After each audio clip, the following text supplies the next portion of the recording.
Assalamualaikum warahmatullahi wabarakatuh. Waalaikumsalam warahmatullahi wabarakatuh.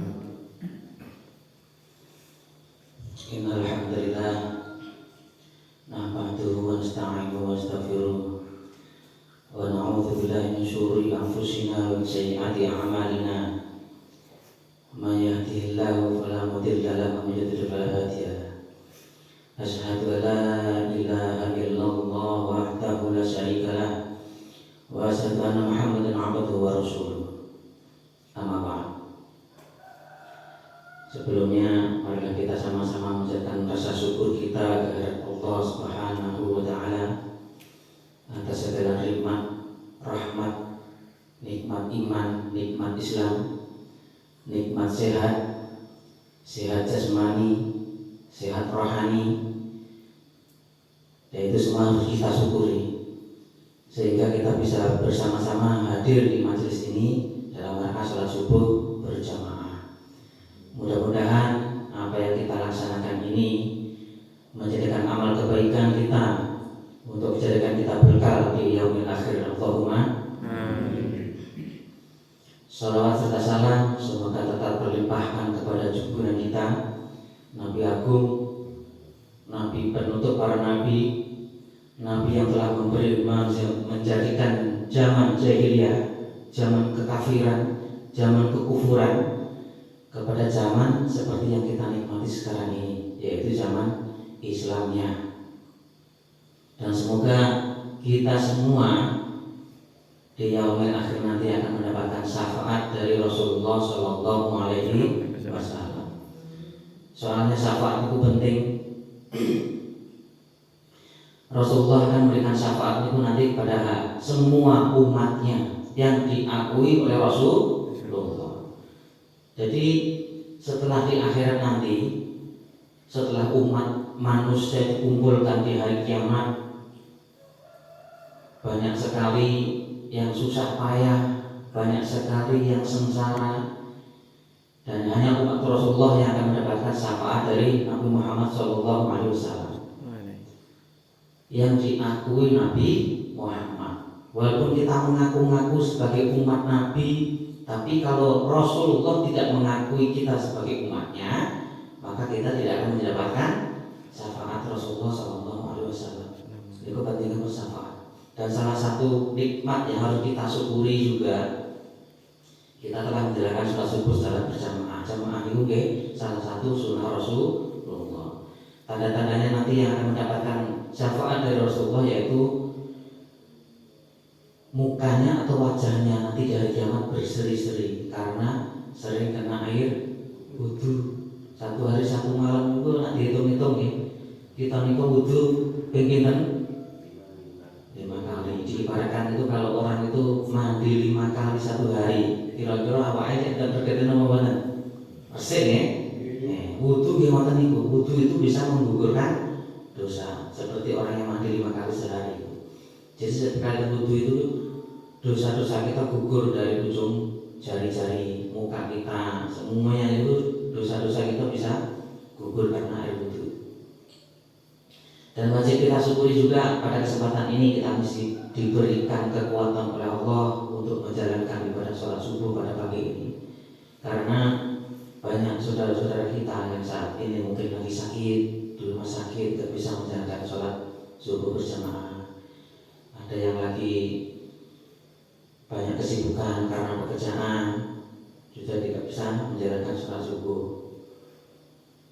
Makanya kita harus bersyukur sekali diberikan kesempatan Allah untuk menjalankan sholat subuh bersama. Ya sebelumnya maaf karena memang belum ada persiapan tadi todong untuk berikan pengisian kuliah subuh. Jadi senyampe-nyampenya yang penting kita saling belajar ya, saling belajar. Karena orang yang memberikan ilmu itu beruntung, orang yang mendengarkan itu juga beruntung. Tapi yang paling beruntung adalah orang yang mengamalkannya. Dan mudah-mudahan amal kita juga memberikan bekal di akhir nanti. Allahumma amin. Bapak-bapak, ibu-ibu yang dirahmati Allah Subhanahu wa taala. Pentingnya sholat jamaah itu. dari awal kita wudhu terus jalan ke masjid itu, yang kanan itu menambah pahala, yang kiri menghapus dosa. Ganjaran wong sholat jamaah itu luar biasa. Misalkan menawi ngerti pahalane wong sholat jamaah itu, misalkan tahu ya, misalkan pahalane sholat jamaah itu ditahu langsung ditampilkan, iki lho pahalane wong sholat jamaah itu, maka orang itu walaupun keadaan buta, walaupun tidak bisa jalan, jalannya ngesot, dia akan datang ke masjid untuk melaksanakan sholat jamaah. Sayangnya sholat jamaah ganjarannya sok beda itu karena era makan bodoh saya bodoh sadar ya sholat jamaah di masjid itu. Ada suatu kisah sahabat Nabi itu biasanya lungguh dan pojok kanan ya. Nah, itu. Kalau nggak salah namanya itu Sahabat Al-Koni ya. Suatu ketika itu beliau itu tidak datang ke masjid. Oleh Rasulullah ditanyakan, kemana sahabat kita yang bisa duduk di pojok di kanan itu? Kok tidak datang ke masjid? Tidak ada yang tahu. Adakah yang tahu rumahnya? Ada Rasulullah. Salah satu sahabat tahu rumahnya. Ayo kita samperin ke sana bareng-bareng. Setelah ditelusurin rumahnya itu, disamperin ke rumahnya, didatangi ke rumahnya, ternyata rumahnya itu jauh ya. Jalan itu 1 jam belum nyampe. Dalam 1 jam belum nyampe. Setelah jalan lagi masih jauh kan? Sedikit lagi ya Rasul. Setelah nyampe ke rumahnya, rumah beliau itu, nah Koni itu, Assalamualaikum, ketuk pintu, ketuk lagi, dok, Assalamualaikum, nggak ada jawaban. Ketiga kalinya diketuk lagi, tok, Assalamualaikum, ada jawaban dari dalam rumah, Waalaikumsalam. Ternyata yang membukakan pintu itu seorang perempuan. Seorang perempuan keluar dari rumah, bukaan pintu, menyambut kedatangan Rasulullah dan para sahabat. Rasulullah langsung bertanya, apakah ini rumahnya Sahabat Al-Koni? Betul. Maaf, ada ini siapa? Saya Rasulullah ya Rasulullah. Terus ditanya, kenapa suami Anda itu tidak pernah datang ke masjid lagi? Terus ibunya itu bilang, ya Rasul, sebenarnya suami saya itu sudah meninggal beberapa hari yang lalu. Innalillahi, ternyata sudah meninggal bangsa, tidak datang ke masjid. Jadi begitu dekatnya sahabat itu dengan Rasulullah, sampai nggak datang beberapa hari udah langsung ketahuan, langsung ditanyakan ke Rasulullah. Setelah itu Rasulullah mengucapkan bela sungkawa seperti biasanya, terus menanyakan kepada istrinya itu, adakah tanda-tanda atau firasat apa yang disampaikan oleh suami ibu sebelum meninggal atau pas sakaratul maut gitu ya.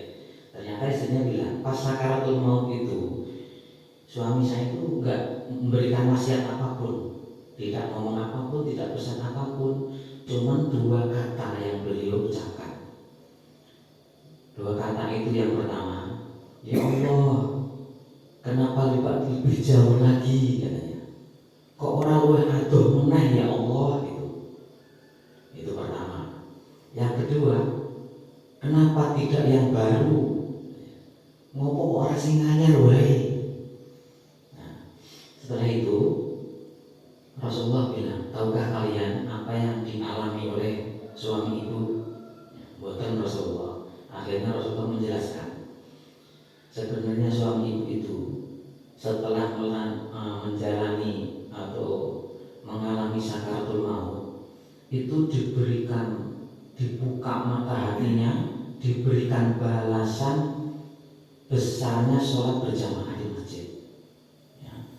Di pandangan beliau itu ada taman surga, rumah surga yang begitu mewah di dalam surga itu ya, karena datang ke masjid untuk sholat berjamaah.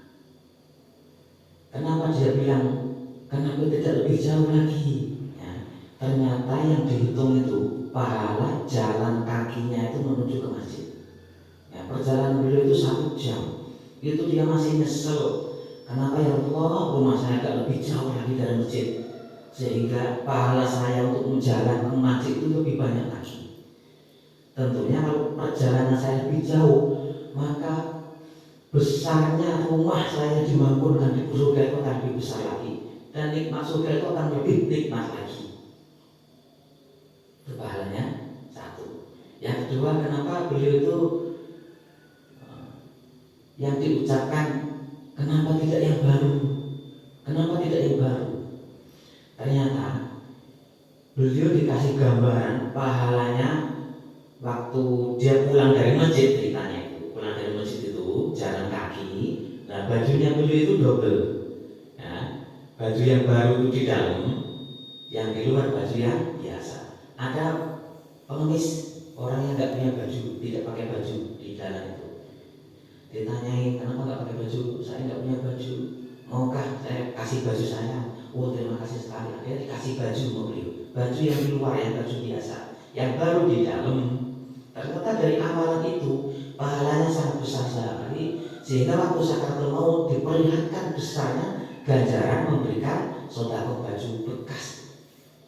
Karena besarnya pahala itu, makanya dia nyesel. Ya Allah, kenapa yang saya berikan itu bukan yang baru yang saya pakai di dalam? Coba misalkan sing dikek niki sing anyar, tentu pahalanya lebih besar lagi. Mereka salah satu gambaran besarnya pahala sholat berjamaah ke masjid itu baru jalan kakinya ke masjidnya, belum rokaatnya di masjid, belum jamaahnya, belum pahala shop yang paling depan, belum shop yang kedua, belum shop yang ketiga, pahalanya besar. Belum sholat sunnahnya dalam masjid, luar biasa. Ini baru satu dari sekian banyak besarnya pahala sholat berjamaah di masjid. Mungkin itu mudah-mudahan bisa bermanfaat bagi kita semuanya, dan mudah-mudahan apa yang kita laksanakan dicatat oleh Allah Subhanahu wa taala, dan kita digolongkan kepada umat Rasulullah yang memberikan syafaat kepada Rasulullah sallallahu alaihi wasallam. Allahumma amin. Mudah-mudahan bermanfaat. Kurang lebih mohon maaf. Wabillahi taufiq wal hidayah. Assalamualaikum warahmatullahi wabarakatuh.